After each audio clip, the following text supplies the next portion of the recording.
Hello?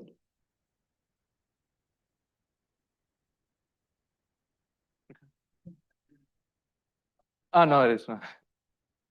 Yeah, you can hear me? Okay. Okay, thanks a lot for the kind introduction. And yeah, before I get started with the talk on a personal note, like I was exactly 10 years ago, when I was just finishing my BTech and about to go to the US for grad studies, I was in Bangalore at ISC for a summer school. So yeah, it kind of feels surreal that now after 10 years, just as I'm about to start on a new journey, kind of being invited for the talk. Yeah, I'm very honored. So as you see, today's talk is titled Sandbox for the Blackbox. So yeah, it's Monday and so early in the morning. So if you were me, you would be wondering what is this sandbox and what is this black box. So in the next couple of minutes, let me walk you over this slowly. So as is the custom these days, yeah, we start every presentation with a prayer to this LLM overlord. So yeah, this needs no introduction. As we see, they are so much integral part of our daily lives, right? Like they play undeniably important role. But as with everything, we see there are like both aspects to it. On one hand, we see these models sometimes, yeah, like pretty good in some of the tasks like language and so forth. But at the same time, we see them struggling in some of the most basic tasks like, sorry, one second.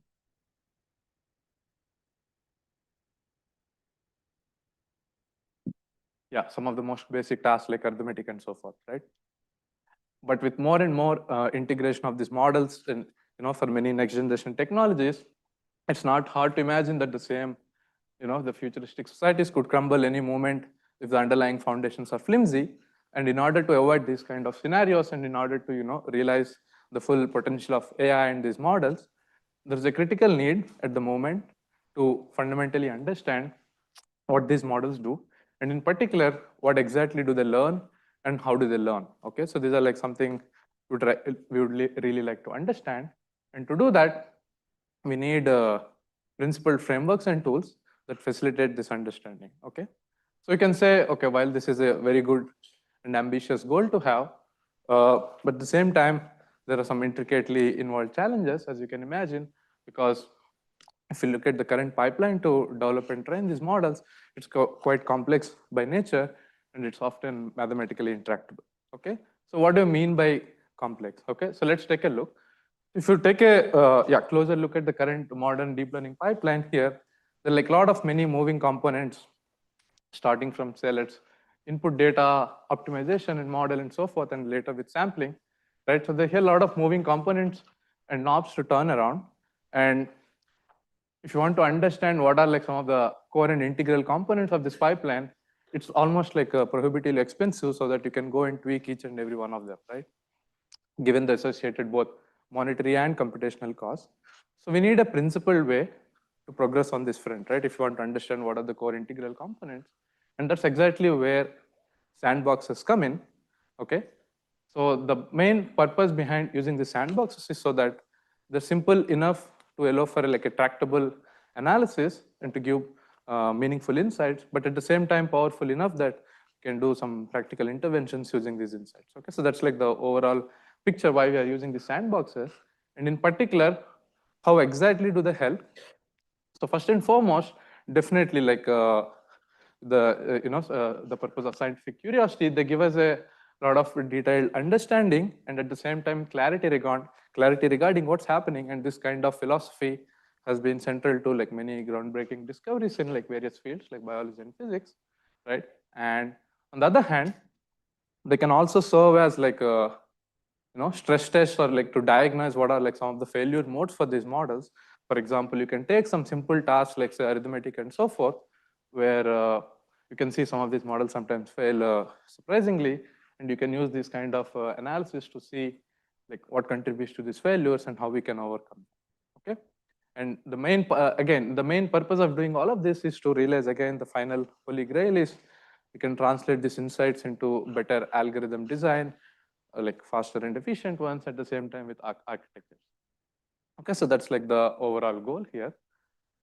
And so coming back to our pipeline now, with the perspective of sandboxes, so among all these moving components in particular, we would be focusing on the input data front. Okay, So in particular, what we do is we consider the data to be structured. Okay, and together with the structured data, we'll be specifically focusing on this first part of the pipeline where you train models on this structured data. Okay, and using this framework, we want to understand again these fundamental questions that I started the talk with, which is like what exactly do these models learn and how do they learn them? Okay, and we slightly tweak the first question and pose it as like what can they represent in principle and how do they exactly learn them?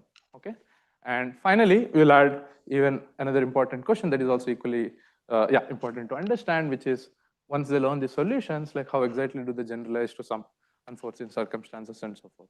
Okay, so this is like the overall tutorial outline, which is accordingly divided into 3 parts. So today I'll be talking exclusively about part 1, and tomorrow I'll be covering both part 2 and part 3.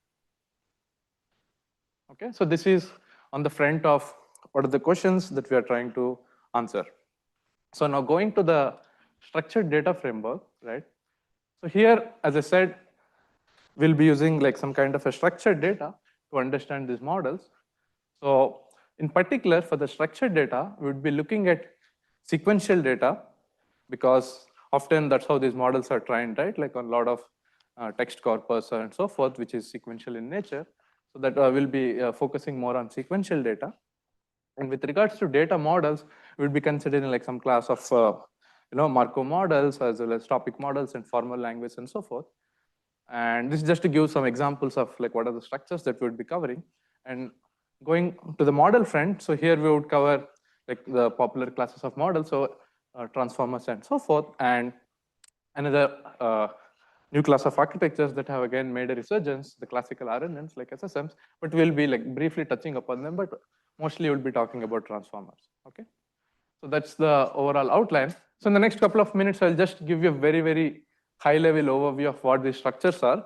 And during the course of the talk, I will again introduce them in detail, but just to give you a high-level overview, I'll start with the Markovian structure. So Markov, I think, is familiar to everyone. So the underlying defining property of a Markov model is that in order to predict the next element in the sequence, instead of the full past, you just need some finite past, right? That is dictated by the order or the Markovian memory or n-gram, so forth. And this kind of idea of using these Markov models to understand languages, it goes way, way long back. In fact, to the Shannon's original paper for information theory. And so here, for example, you see a example for a 5-gram. And this kind of Markov models are widely used to understand how these models work and explain many interesting phenomena these models exhibit, like induction head and attention sink. We'll revisit them again, but this is just to give you a high-level overview. So that's like the Markov models in a nutshell. Now coming to the topic models, so topic models are again equally very, very popular, coming from early 2000s as well, like where in order to explain how the distribution of documents look like. So this is like one classical example, thanks to LDA, where in order to generate a document, first you sample something from some digital distribution, and from that you sample a topic and then generate the words from this topic. And there's a huge line of literature evolving from such a viewpoint. These are like the classical topic models. And finally, going to the even more abstraction of formal languages. So far, we have seen specific structures that are inherent to, like, say, natural language and so forth. At the level of formal languages, we even abstract it a bit more higher, where there's like various classes of languages. In particular, like one example you can think of it is regular languages. Best example is that of a parity counter, where like you're keeping track of the parity of the sequence so far, and you toggle between odd or even depending on what's the current symbol you see, which you can equivalently think of as like some on-off machine, okay? On-off switch, yes. And this is like just one example. The other example you can think of it is like context-free languages like Dyke, which you can think of roughly as like a language with balanced set of parentheses, such as like when you're writing a code. Right? So this is another example. So so this is just formal languages in a nutshell. Now, moving on to the models, such as like, let's say transformers. So transformers are a very popular class of language models that you might have heard about. So here, a fundamental architectural component of transformers is something called attention mechanism, where the main key feature of this attention is that given a sequence of, like, say, tokens or let's say Euclidean vectors, you causally process them. Let's say time instant 4, you look at the entire past and you output something which is called some attention vector. And the formula for this looks like the following. So here it says that at every position I, you take some weighted combinations of elements in the past, and the weights being this alpha ij, okay, this being the vector, and then you apply some nonlinearity, and that's how you get the attention vector here. And you keep doing this across the layers until you finally get some linear layer or so. So this is like the main idea. And so it's just a transformers in a brief nutshell.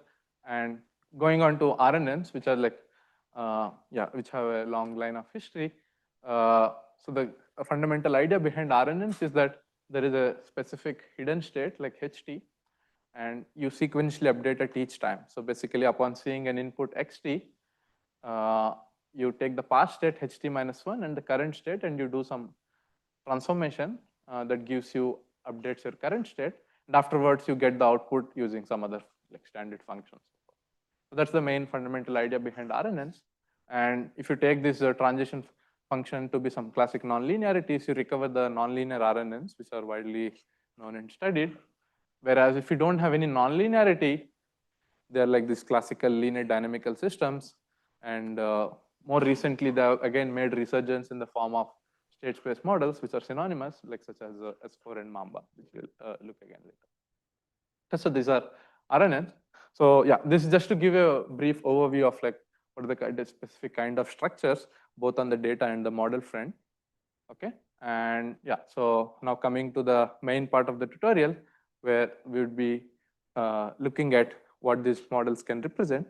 Okay, so we'll be starting with part 1. Let me switch the slides.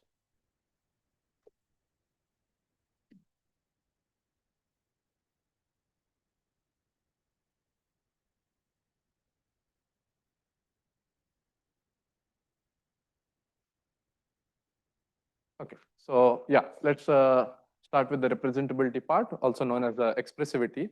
So the whole set of slides and also the references I would be using, they're all hosted on a Notion page. So if you want, you can, this is the link to scan it.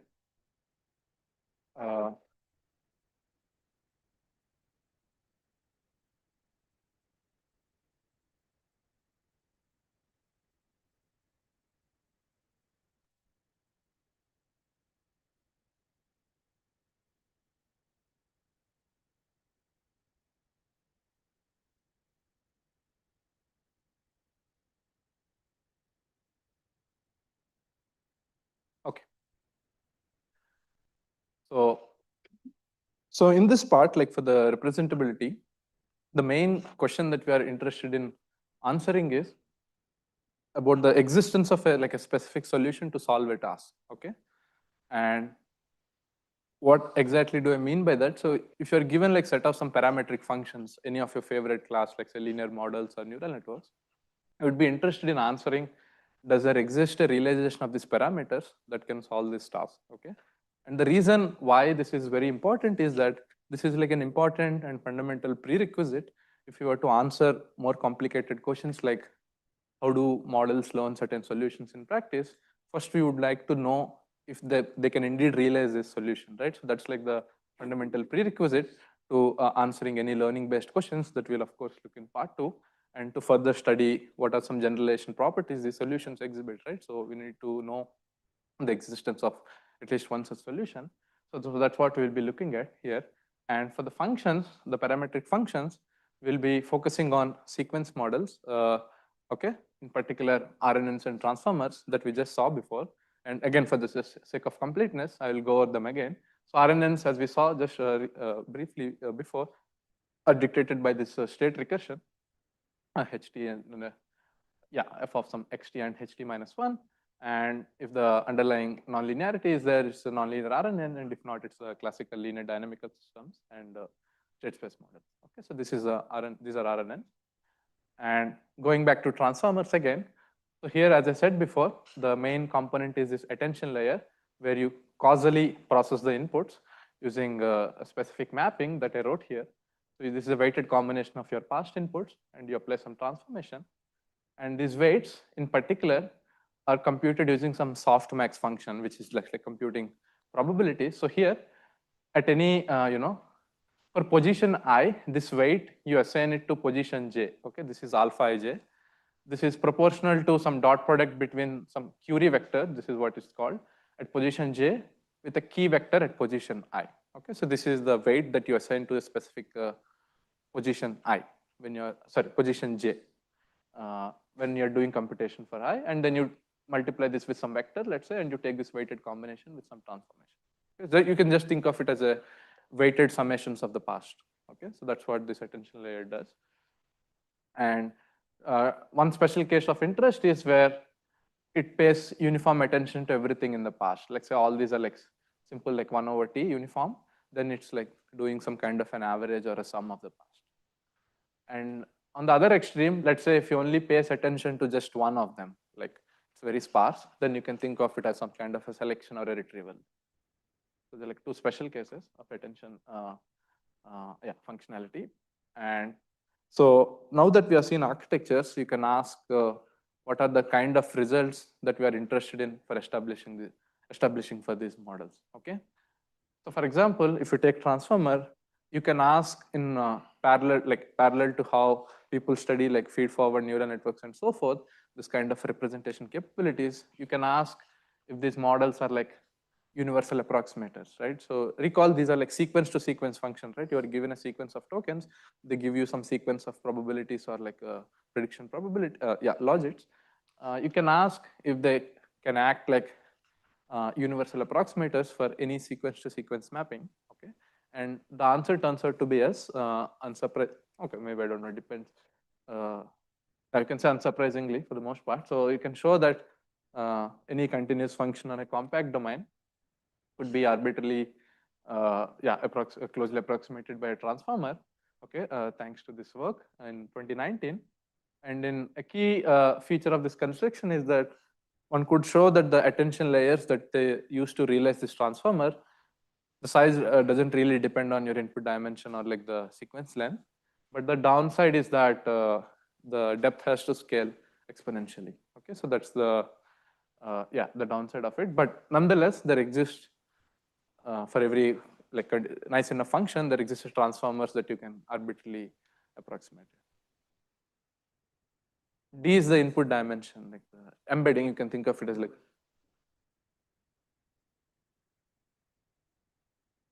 Okay, let's say input is over. Input has, let's say, Markovian structure, and like to process for transformers, you need to embed them in some, like say, some discrete alphabet. That's the dimension, input dimension D that I'm talking about. It's like the token embedding, you can so to say. Because Markovian structure, you can have any discrete spaces, but this D, if I remember correctly, refers to that you need to embed. You can use the same embedding as it is there, okay. And on top of it, you need to add something called positional embedding that also lies in the same space. But this D is, think of it as like, overall it might be discrete, but they live in some dimensional space. No, this one, okay, sorry. This is to answer, okay. This is unrelated to the Markov part, okay. This doesn't assume any structure on the input.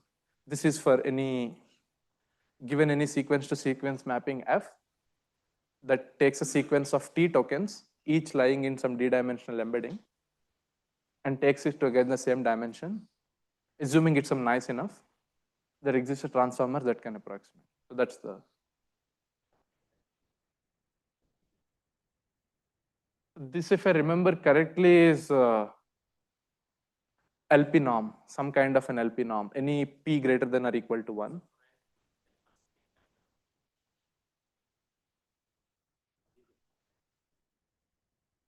Right. The measure, if I remember correctly, is the,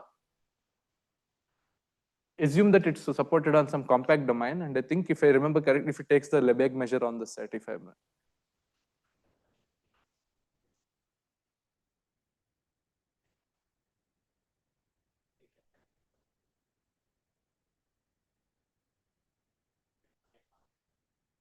one simple function is just shift by one, right? Like that's just one example. In principle, you can do more complicated stuff. Okay, first they show for shifting. Okay, they show it for various classes, like one which is permutation invariant. If a function is so that if you permute the order of inputs and the function outputs also permute, you can show that a transformer can realize without the positional embeddings. But if the functions don't have this, right, as most functions, then you can add positional embeddings and then also you can show.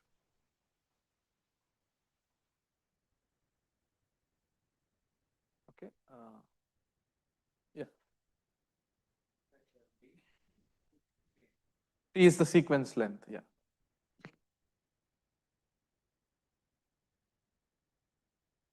No, this is not like for a specific model or so forth. This is an existence result.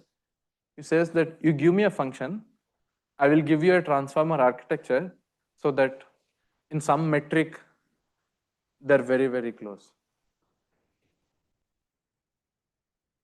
Yes, it impacts the depth of my model.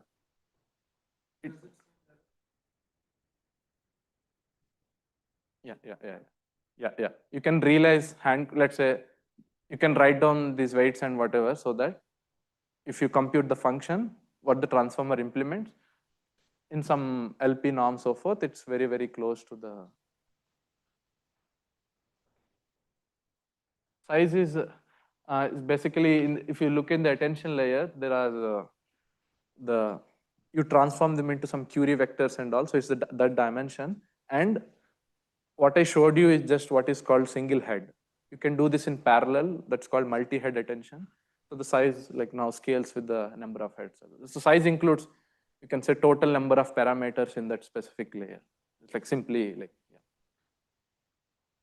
Okay, so that's like classical universal approximation result. I also have a question. Yeah, so I'm virtually, so you won't see me. Yeah, the question is, if you allow an arbitrary number of intermediate tokens, so if you allow chain of thoughts, can you get rid of this exponential in number of layers constraint? So a very good question. So I will be talking about chain of thought like towards the later part of the talk. So I will revisit this again there, okay? But to answer it in short, yes, there are like various results that show, not at the level of this generality, but for specific tasks, they show how chain of thought helps. Okay, so yeah, to answer, yeah, it turns out, yes, in some special cases, you can use chain of thought to get rid of this kind of dependence. Okay, thank you. So this is viewing these transformers as like a kind of a continuous to continuous mapping. But if you think of them more of like a discrete computational machine, you can ask this classical questions of Turing completeness and so forth. And again, the answer turns out to be yes, that you can simulate each step of a Turing machine execution using these transformers. But at the same time, again, here the caveat is that you need to use some infinite precision for these models, which is not really practical. So yeah, while these results are good to know from a broader perspective, nonetheless, they come with some idealistic scenarios, which is not really the case in practice. So you would like to understand if you were to impose some more practical constraint on the these parametric functions, what can you realize? Okay. In particular, we would like to understand and get a fine-grained characterizations under these constraints. And to do that, the set of to cover this broad spectrum, we'll be looking at them through the specific lens of the kind of tools that we use to realize these solutions. Okay, so here we'll be mostly interested in what are like the sizes of the solutions that you would need to realize this task. So you would be looking at them both from the perspective of upper bounds, where let's say if you can realize a specific, let's say, parametric function to realize this, then that would serve as an upper bound for the size, right? Because you can realize it. There's one concrete. And on the lower bound side, I would like to show that any solution that could realize this has to be at least this much big. So we'll be looking from the size perspective. And then from the later part of the talk, using these tools, we would like to understand broader implications, such as how does the trade-off between depth and width evolve, and how do we fundamentally compare these two classes of architectures that I showed in the beginning, and also can we further improve these models with, like, say, sign of thought and some hybrid models that has been a lot of recent interest. Okay, so this is like the overall overview for the remaining, like, say, you can say 40 minutes, 40, 50 minutes. And so let's get started with the tools part, okay? So as I was saying before, here there are two aspects to this, okay? One, on the upper bound, you would like to construct a specific solution that can realize this task. On the upper bound, you would like to, sorry, that's for the upper bound. And the lower bound, you need to bound it fundamentally using some quantities. So for the upper bound, of course, to construct, you can solve this problem case by case basis, like given a task, right, construct an architecture so that that can serve as a concrete solution. Or much more broadly, we can look at, which will focus on this tutorial, is some broad class of tasks, like let's say tasks that could be represented by like a finite state automata. Okay? So then you can ask it a much more broader generality of their architectures that could realize this broad set of tasks. And there is another interesting perspective that you can look at these models from is thinking of these models as like some computational machines. You can ask, are there like natural class of tasks that naturally fit in with this? Like, let's say, since this uses like some perspectives from formal logic, like if you think of these models as some kind of computational machine, you can think there's like languages or some formal logic that mimics this kind of core functionality aspect of this model, so that the tasks that you can get out of this logic are naturally more suited to this model. So that's another perspective. This comes from like RASP and some of its variants, but in this part I will not talk. I'm covering them in the last part. Okay, so this is for the upper bounds. And for the lower bounds, so here we'll be looking at from, again, 2 points of view. One is lower bounding the depth or the number of attention layers you need. So here we will be using classical results from like circuit complexity. And also we'll be looking at the lower bounds on the width. So width means the embedding dimension that you use in each of these layers. Or you can just think of the size of each layer, basically the total number of parameters that are in each layer. And it implies like both the Euclidean dimension times the precision, because in practice you have to use some precision. So it's the overall bound for these two. And for this, we would use the classical communication complexity. Okay, so this is just an overview.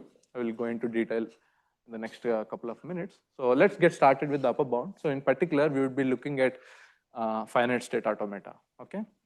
So you might be wondering why specifically automata, and the reason for this stems from the fact that automata are like at the heart of many complex reasoning tasks, and it serves as like a very, very good sandbox.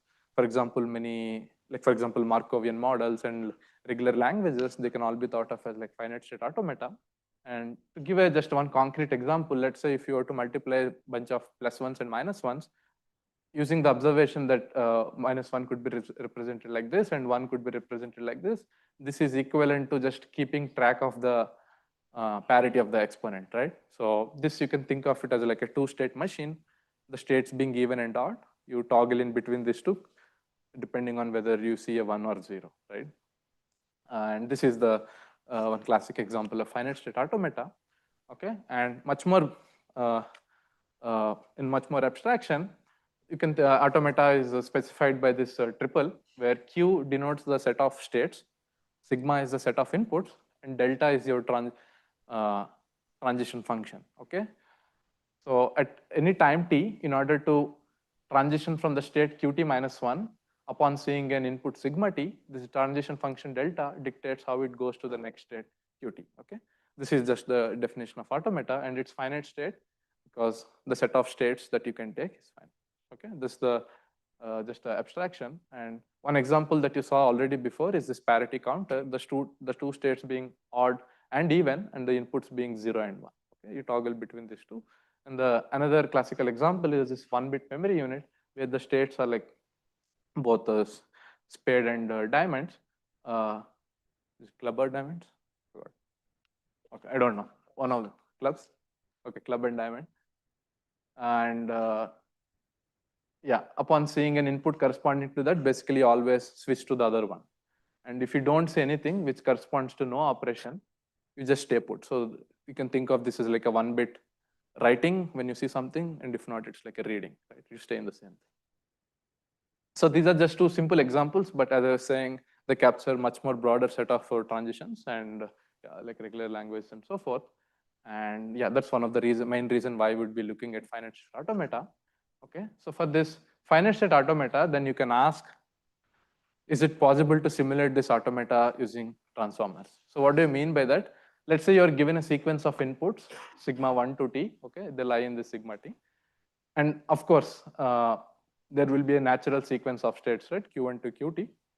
You can ask if this transformer can mimic or represent this transition, this entire sequence to sequence transition. And the reason why I'm specifically mentioning transformers and not RNNs, because for RNNs, the task is quite simple. You just need to be able to represent this transition function using some RNN module, and then that's it. By definition, RNN just update recursively, right? So that's why we are looking more specifically at transformers, okay? And now, okay, so this is the task, right? You want to simulate. So now the question is, as I was saying, if you were to simulate this entire T-length transition sequence, what is the kind of what are the sizes you need to simulate this? And it turns out the first result one could show is that just logarithmic depth in T is enough in order to simulate any automata. Okay, and the main, okay, just to you might all be familiar, just to be sure, like this O of big O notation just means you don't scale up not more than some to constant factors of this f of t. Okay, so and the main idea behind this is to use, as you see, whenever there is a log, some kind of some divide and conquer is involved. So again, the main idea is here, and it stems from the observation that in order to simulate this automata, you need to do function composition. Okay, so for example, if your time is 2, t is 2, you need to do this function composition in this form where first you compute on sigma with the input sigma 1 and then with sigma 2, right? This is a function composition, and coupled with the fact that this is a associative operation, you can split this overall composition into like a binary tree like format, which naturally admits a log t depth, right? And which you can use to realize, which you can realize using a transformer. Okay, so this is like the overall idea, and this kind of decomposing, making use of this associative operation is also at the heart of some classical scan operations that go all the way to 90s, and which is more recently used in these Mamba models. Okay, just look here as an aside. And okay, now we saw that you can simulate any automata with a log t depth. You can ask, is it possible to go shorter? Okay, and again here the answer indeed turns out to be yes. You can go all the way down to, let's say, some polynomial layers in the size of your state space of Q. Okay, and to give an example, let's say revisiting the parity counter that we saw before, right? You're switching between two states. So here you can observe that the final state could just be written as a simple function of all the inputs, right? Because this is you're just keeping track, right? You can just instead sum them all together, and this you can easily realize using a one-layer transformer, because this addition operation could be realized some uniform attention, and this modulo 2 could be realized using some MLP. Okay? So indeed this can be done by like a one-layer transformer. Okay, but more generally, this can be done for automata that admit some kind of a decomposition. Okay, I will not get into too many details because it's quite hairy, but just to give a high-level overview, this comes from the classical landmark result in from automata theory, like algebraic automata theory, Cronström's decomposition, which shows that any automata could be decomposed. And in particular, the way to think about it is like think of it as like some kind of an integer factorization, where you can decompose any integer into a bunch of primes, right? So here a group could be decomposed into some bunch of primitive factors, especially if something called solvable. It turns out these factors are like quite simple to these factors are like very you can think of them as some atoms that are at the heart of the building this bigger automata, and these atoms that you have already seen actually, and in fact they can all be represented by one transformer layer. Okay, the first atom is the mod counter or the parity counter that you saw just before, right? And which of course you can realize using a one layer attention using this uniform attention mechanism. The other, which we might have already guessed, is the memory unit. Okay, and this also could be realized using a one layer transformer, because as you see here, you just need some kind of a sparse attention in order to capture this transition. Okay, so these are like the main high level takeaway is that these two fundamental atoms could be realized using some very like one layer transformer, using which you can build any of these automata, and hence the Hence this the constant depth solution. And so far I've shown like two kinds of results. Like for any automata, yes, logarithmic depth is fine, and for some special automata, you can do this polyq layers. Yeah.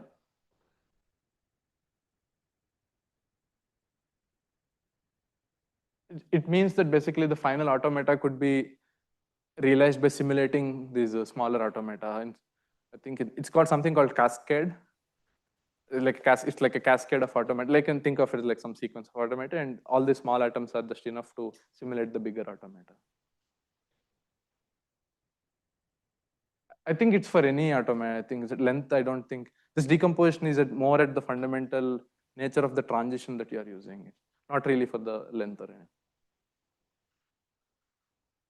Very closely related to like group theory and all this stuff. So that's why I really like, yeah.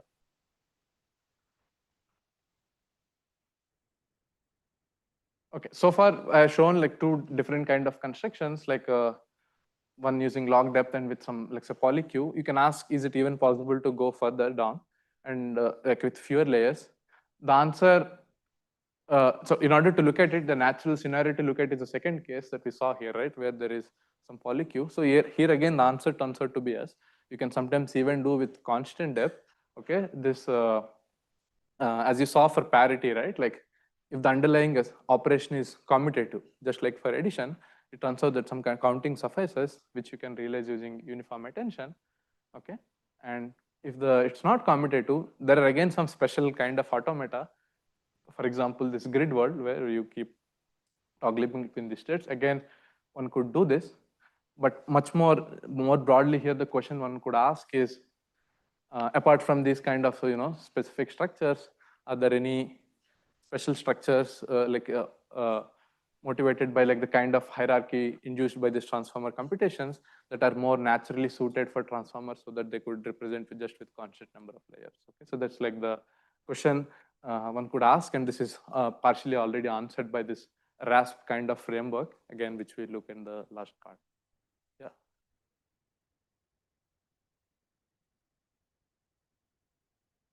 Yeah. Yeah, some. Yeah, like for example, the parity we saw, right? Like,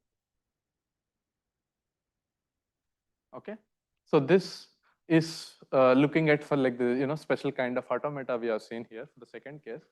Now you could ask, how about the first case? So first case, I told you that any automata could be represented with a log t depth, right? How about this case? Is it possible that here you can get it down to constant depth?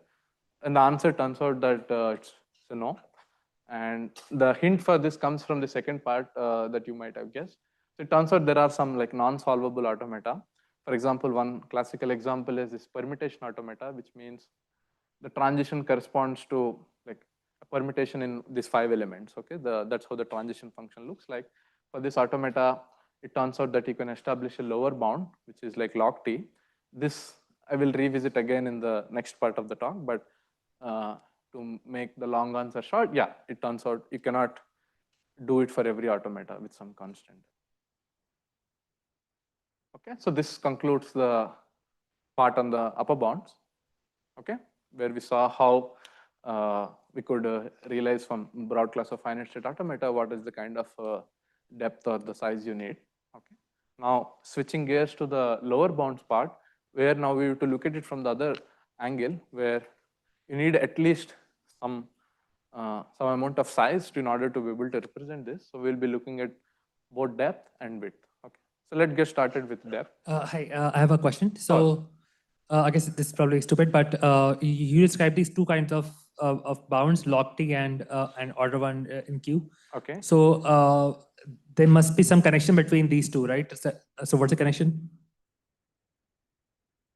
It's a connection in what sense? No. Okay, so what I mean is this. That in the first one, we are talking about T transitions. And in the second one, there's no notion of transition because we are doing the whole thing somehow. We can do infinite transitions. Right. I think it effectively boils down to like how does the final overall transition function look like? In the sense, for example, as for parity as well, right? So there is a notion of point-to-point transition, right? Like at each time you do this, but it turns out that globally, if you look at from a global structure, it turns out that all you need to do is just do some kind of, sorry, where is this? Just you need some kind of a summation. So it boils down to, in some sense, the structure of the automata in that regard. Because here, the specific structure is what helped us get here, right? Though, if you look at it more microscopically, at each time there is a transition, but it turned out that when you unroll it for the full time, it turned out to be just like a simple summation. And more broadly, if it, as I said, if the operation is commutative, right? Like, where is this? It turns out this kind of an argument again you apply because the order doesn't matter. So you're just like doing some kind of accounting. So you can do with some just one constant layer. So it basically boils down to the structure of the automata, and that has deeper connections. As I was alluding to this Cron roads and all. Like you look at something called transformation subgroups and what is the structure system possesses. That what basically gives this kind of a decomposition. And again, this is, as I was saying, this is one specific way of looking at it, okay? Looking at from the complexity, the structures of the automata. As I said, there could be another perspectives like thinking like transformers, like are there some formal logic that naturally associates with how transformer implements some computing, right? Like, and maybe those kind of logics are much more suited to this transformers, right? That is another perspective one could look at it.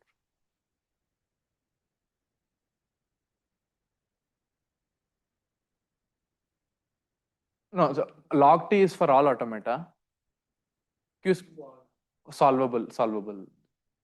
Okay. And the other way, as I said before, it turns out there are indeed. Now we look at the lower bound part, so it will make the picture a bit more clear. Okay. That theorem that you mentioned, some Cron-Rods theorem, that is not applicable to all automatas? So Cron-Rods decomposition is for all automata, okay? But if that automata has some specific structure, the decomposition looks even more simpler with these simple primitive atoms as I was talking about. So in principle, every automata could be decomposed, but the underlying components may not be as nice. I see. So you were saying that, okay, so all the components might not be represented using an order one depth. Yeah. This kind of an argument, it goes through only for this kind of. And that's why it might blow up till. Okay. It might, okay, that shows it might, but the lower bound part establishes it will, right? Like whatever it is, okay, it might have, but lower bound tells you concretely that whatever you do, you have to be at least this much big. Okay. This means you need log T depth.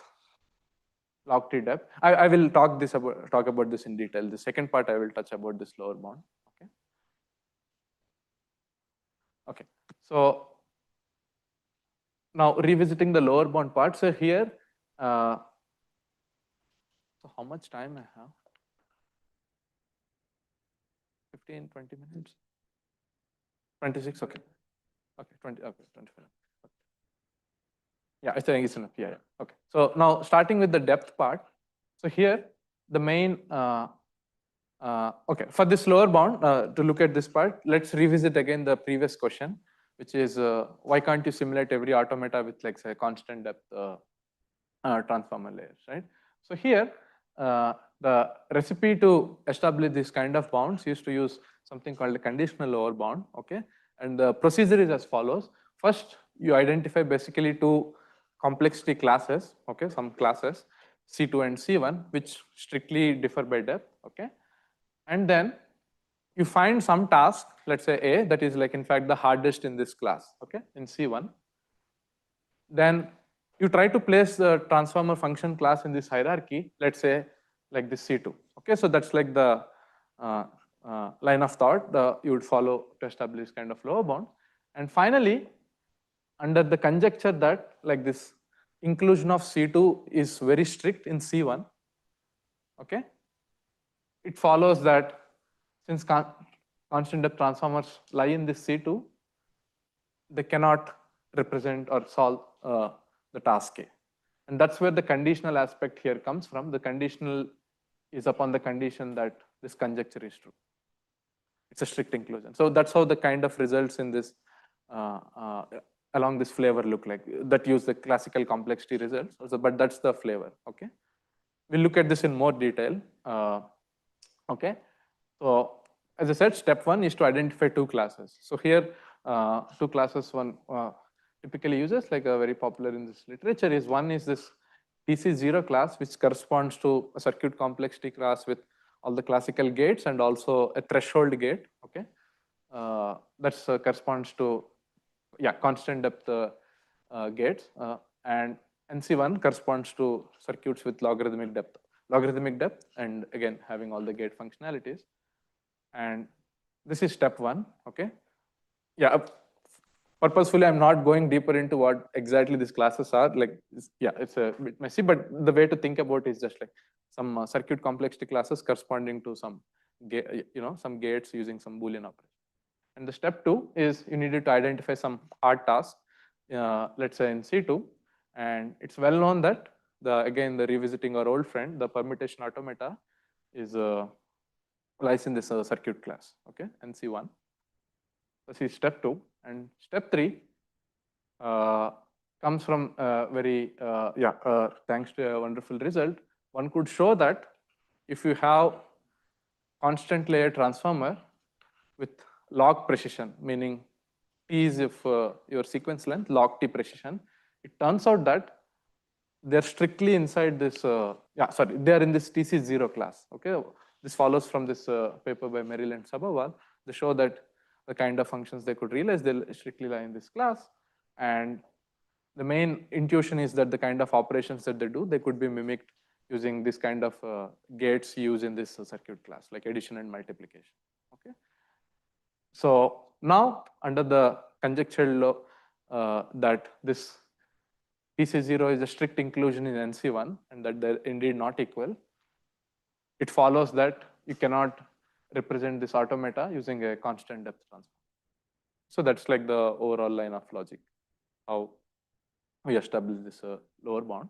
And in fact, you can show even tighter result due to this work, which shows that if you use constant precision, okay, earlier I said log precision, meaning log T, but now let's say use constant, like standard 14-point number representation, like constant precision. It turns out that they lie in even stricter subclass called AC0. Okay, this is almost like TC0, but it doesn't have threshold gate. But some circuit class AC0, which is like strictly inside this TC0, and this again implies that you cannot represent S5 obviously with this kind of constant depth, constant precision transformers. And which bit more damningly is even the task that you saw before, right? Like the class standard parity and majority task. Turns out they cannot also be represented using constant precision and constant depth transformer.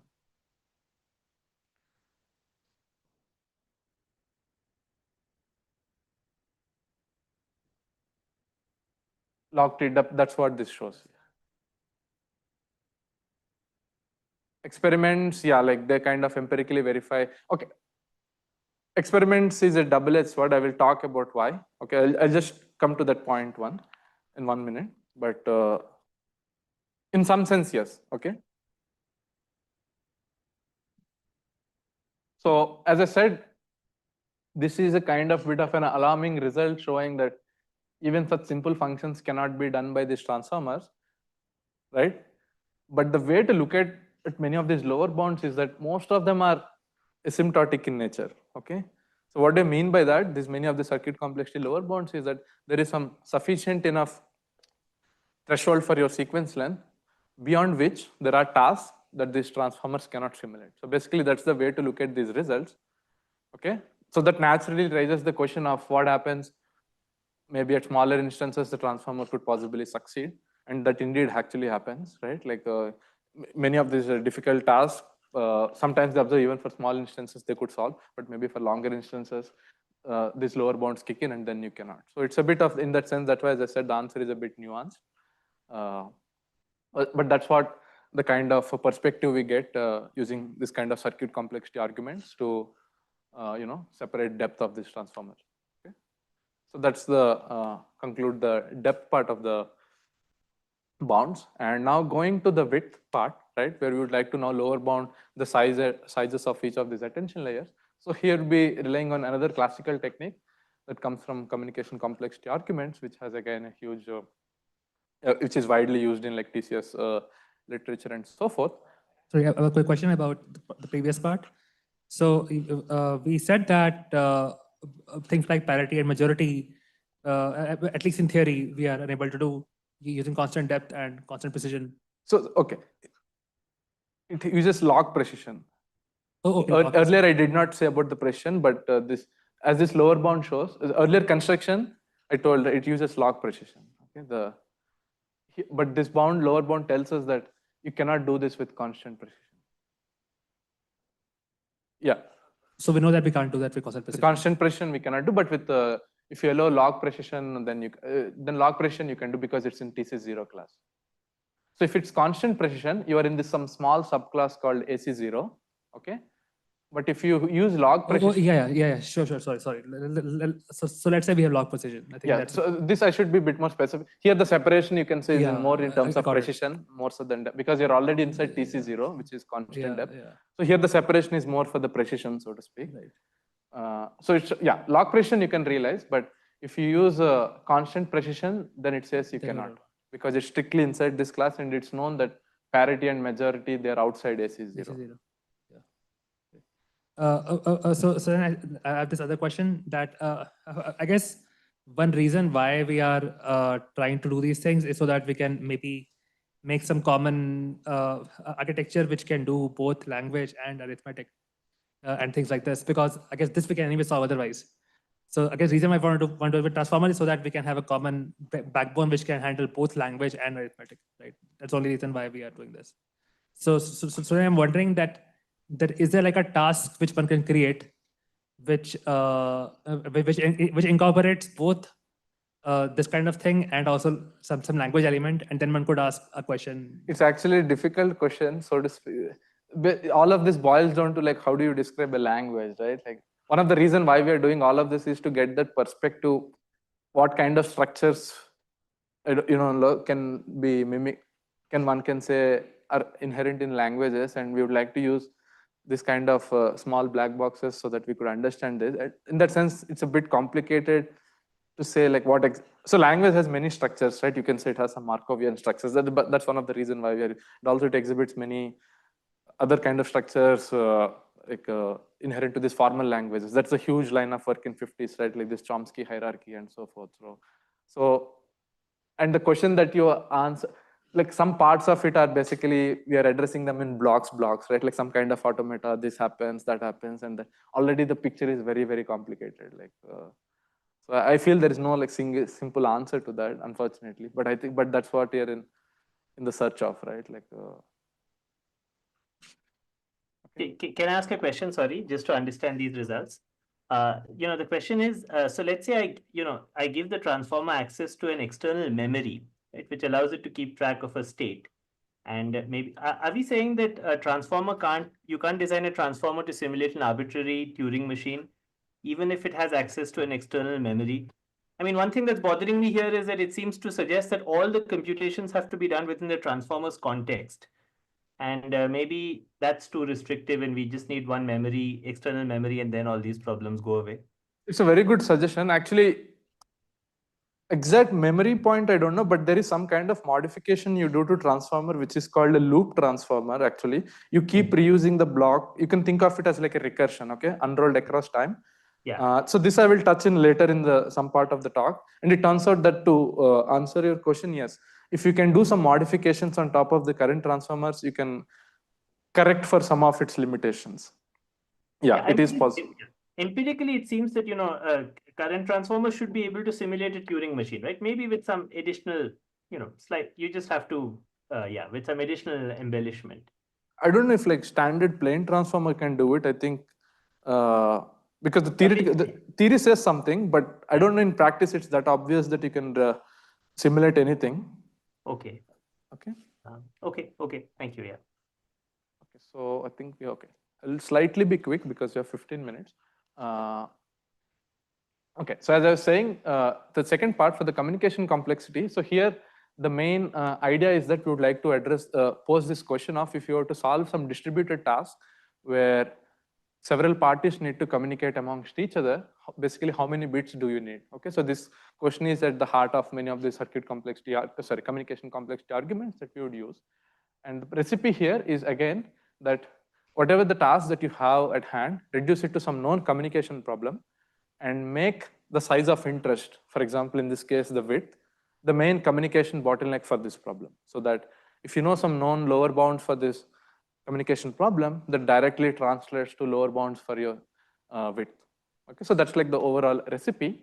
And taking a more closer look at what exactly these problems are. So one classical example of this communication problem is this set disjointness that you might have seen. So here there are two parties, Alice and Bob. Okay, so Alice has access to the set S and Bob has access to set T, and you want to compute if they're disjoint or not. Okay, meaning if it's one, if they're disjoint, if not, they're not. So that's you can think of them as binary strings as well, equivalently, without loss of generality. So in this case, you see that they have an overlap, right? So in this case, the disjoint function is 0. And it's a well-known result from Yao, which shows that they need to communicate at least order of n bits if they were to solve this task. If S and T are, you see, like Alice has S and Bob has T. In order to do this, they need at least n bits. This is just one concrete example. And coming back to our general recipe of how we would use this, first, there's a reduction. If you have some specific task that you care about, okay, you want to reduce it to some known communication problem, right? You have the task B that you care about, it reduce to some known thing, so that after this transformation, the natural implication is that solving B is no harder than solving A. So if there is, if you could solve A, you could solve B, right? And then you need to establish this communication protocol in a way so that computing F requires some sort of communication between the underlying parties, and you make sure that the size of interest to you is the main communication bottleneck. Okay, so I know there's a lot happening here, but the main idea is that you need to make the size of interest the main communication bottleneck. Okay, so how exactly do you do this? So let's take a concrete example of how you do this for like various architectures, right? So let's say first start with transformers, which RNNs, which is the simpler scenario. So here, the two parties, generally you partition them as like the first part of the positions and the second part of the positions. Okay, so let's say Alice has access to the first I positions and Bob has access to the later set of positions. So for Bob to be able to compute his hidden state, right, like say hi plus 1, he needs access to this previous state hi that has to come from Alice. Okay, so here the bottleneck comes from the size of the hidden state hi. Okay, so this is one way you can establish this protocol. And now, if they together need to solve, let's say, a specific problem like the disjoint, now he needs at least this size T information from Alice to come from it. So that basically translates to lower bound on the size of hi. So this is one such example. And coming to transformers, here a bit more flexibility, but one standard recipe people use is that you can choose Alice as like covering some set of positions and Bob as the other set of positions. So now, let's say Bob has to compute some function at this final step T. So if you recall the definition of attention, I said it's a weighted summations of the past, right? So now opening up weighted summation of the past. So this is where the bottleneck comes from because he needs access to some of the Alice's states, value vectors. Okay, so now opening this summation. So recall the attention scalars are given by some softmax. Just treat this as some exponential of the query and the key vector, right? So that's what at each position the weights are. And if you open up this further, you can write the summation as summation over Bob's indices and Alice's indices. Okay, so let's look at the Alice's indices. So as you see here, for Alice to be able to compute her final summation, she needs access to the query vector from Bob, right? That's the Q of xn. And once she has access to it, she will do her local summation computation, and she will send the final vector, which is again a vector. Remember, value vector is a vector in some dimension. So she will send it back. So here, as you see, the final communication bottleneck is for the sizes of this Q and V, and it's for known problem. Again, you can use this lower bound to lower bound these sizes. So this is how you typically do it for a transformer. Okay, so this is just to give you an idea of how one would use communication complexity arguments to establish bounds for the sizes, both for width and precision. Okay, so this together concludes the first main part of the talk, where I said we'll look at the kind of tools one would use in order to bound the sizes of these models that you would need in order to realize any of these tasks. Okay, so that's the tools part. So in the next 10 minutes or so, we'll see, given these tools, how we can draw much broader insight with regards to like what do they imply for making some design choices or comparing these architectures, how you could further improve them. Okay, so let's start with the first implication, understanding the trade-off between depth and width. So here we would be focusing on the specific task of, let's say, induction head. So for those who are not familiar, so this task refers to some notion of copying, which is conditional copying. Okay, what do I mean by that? So given that you are some sequence of tokens here, let's say, after the last token, you want to copy the token that immediately followed the last occurrence of A. Okay, so in this case, this was when A last occurred, and the token following A was B, so you want to predict B. So that's the conditional copying task here. Okay, and much more if you are a fan of Harry Potter, so this is like one passage from it. And here, if you want to predict, after this token, and you will predict lay. Okay, so this is like another example in text. And the reason why we care about these induction heads, it turns out that they're at the heart of a very interesting emergent phenomena many of these language models exhibit, which is called in-context learning. I will talk in more detail tomorrow, but it's many people believe that like this is one of the hallmark feature of these language models. So that's one, and turns out that induction heads are at the heart of this in-context learning mechanism. So that's the reason why we are looking at these induction heads. And for these induction heads, it turns out that all you need is just 2 layers of transformers with just some log precision. Okay, just like constant, even one head is fine, and width is also again constant. And the main idea is that first layer, you copy the previous token at every position, and in the second layer, you do some kind of a matching where it last occurred and output the next one. This is like the rough idea. And you can realize this induction head with just 2 layers of transformer. Okay, this is good, 2 layers. You can ask what happens with 1 layer. Okay, with 1 layer, it turns out that the news is bad. You need, in fact, the total number of parameters, okay, heads, everything, that scales linearly with t. That means now, if you are a 1 layer transformer, has to be like exponentially larger than a second layer counterpart to realize the same task. It's the same induction head task. And again, the classical tool to establish lower bound using the communication complexity. In this case, you can show that realizing this kind of an induction head could be realized due to some known communication problem, which is called index computation. And the protocol works as if like, you establish a communication bottleneck using this key and value vector. So this is the overall idea. And so here we saw, right, like specifically how 1 layer model suffers. Much more broadly, you can ask what are like clear benefits of depth. As you saw in this concrete case, definitely there is a huge gain in parameter efficiency using this communication complexity arguments we saw.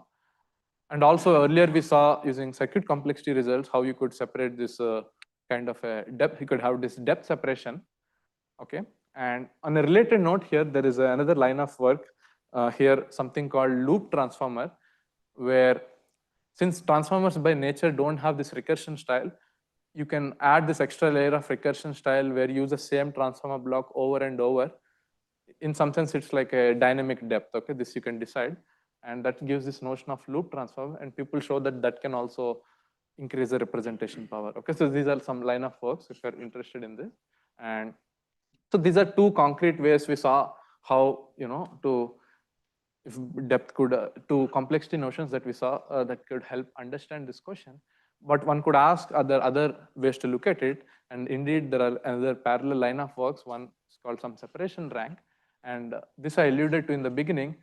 Thinking of transformers as some natural computation machines, you can use some formal language perspective to see, understand, what is the kind of hierarchy that we can impose on transformers representation capabilities, and this is in partly answered by the CRASP, which is a recent work. Yeah, in the interest of time, I will not be talking about them, but I link to them in the web page. Okay, so this is to the first implication. And coming to the second one, where we would like to compare various architectures. Can I ask a question on your previous slide? Question was. So can we do this at the end of the, if you don't mind, because we have like 5 minutes. Okay, I'll come back to you. Okay. Okay. So second part, as you said, is comparing these two classes of architectures like RNNs and transformers. So here, in order to compare, like one standard way one could do is, you say that to solve this task, B has a concrete some lower bound, and then you say that A can efficiently realize the same task. So that in some sense helps us to separate these two classes of architectures. And along this flavor, there are like many results. For example, to establish this transformer is better than RNN, the fundamental idea is, as you know, RNN is fundamentally bottlenecked by its latent size, right? It's something fixed. So you can use this as a bottleneck to show that many of the tasks it cannot do naturally as transformers could. For example, this something like retrieval, like something in the past you need to, like a needle in the stack you need to retrieve, or you do something the same as like associated to recall, like K-hop induction head. There's a huge line of work that you could that show how transformers are better than RNNs on certain tasks. And you can flip the coin the other side as well. You can show that on certain other tasks, RNNs are much better than transformer.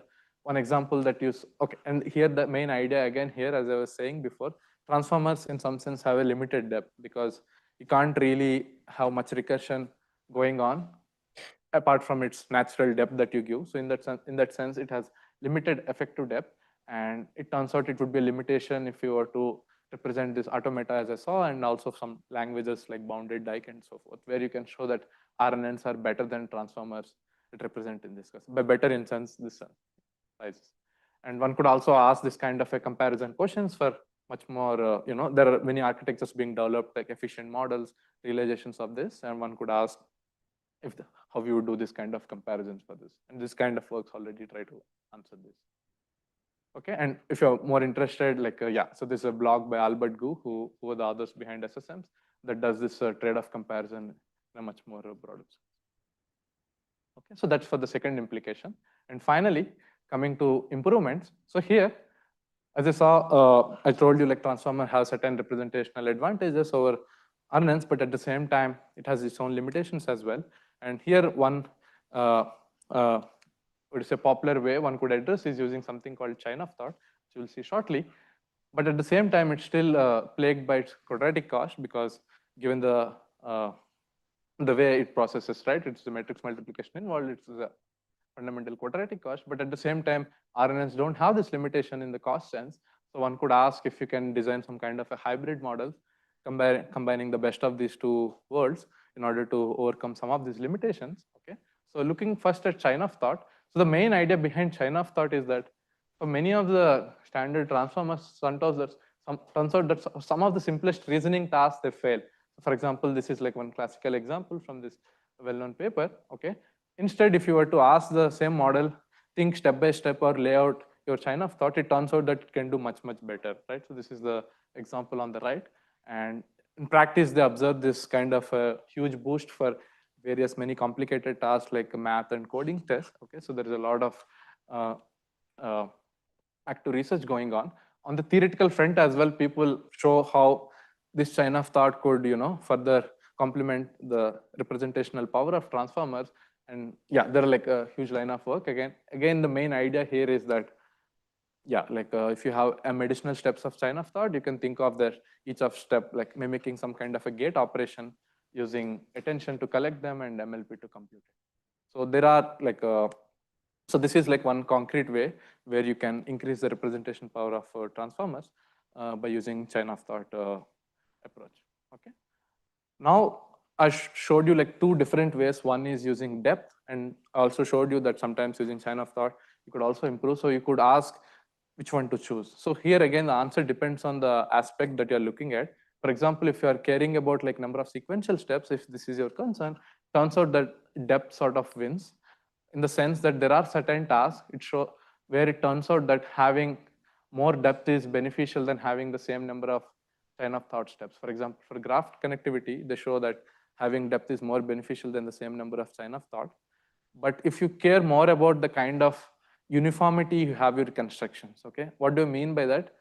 By uniformity, it's like, for example, if you're able to represent some solutions at length t, you would like the similar construction to go for different lengths. The reason being, in practice, you would like to generalize this to some longer lengths as well, right? So it has deep implications for this length generalization. And the answer turned out that if this is your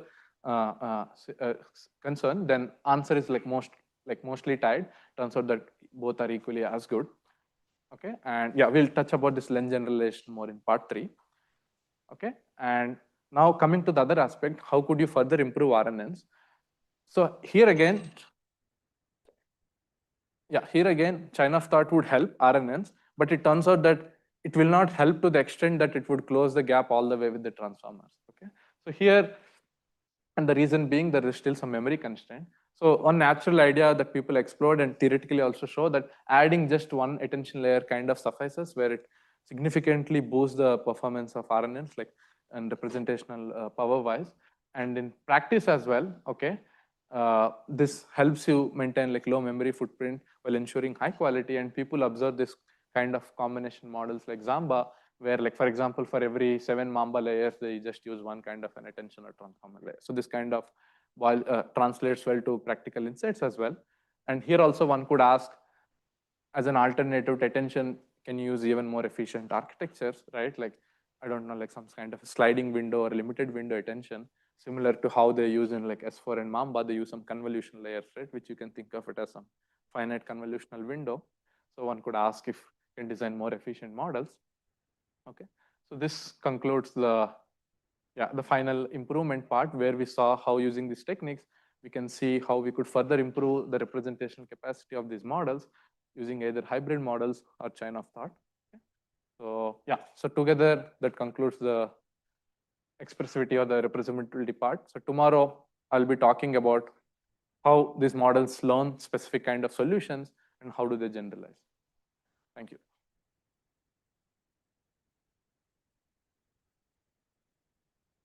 Yeah, I think in interest of time, maybe we'll leave questions to tomorrow because we've overrun quite a bit. Maybe we can allot some initial slot, 5 minutes or something for today's question. Yeah, sure. So So now or like offline? So yeah, sure. Next lecture is tomorrow. Tomorrow, yeah, same time. Yeah. Okay. Sounds funny. Yeah, so let's thank Ashok again.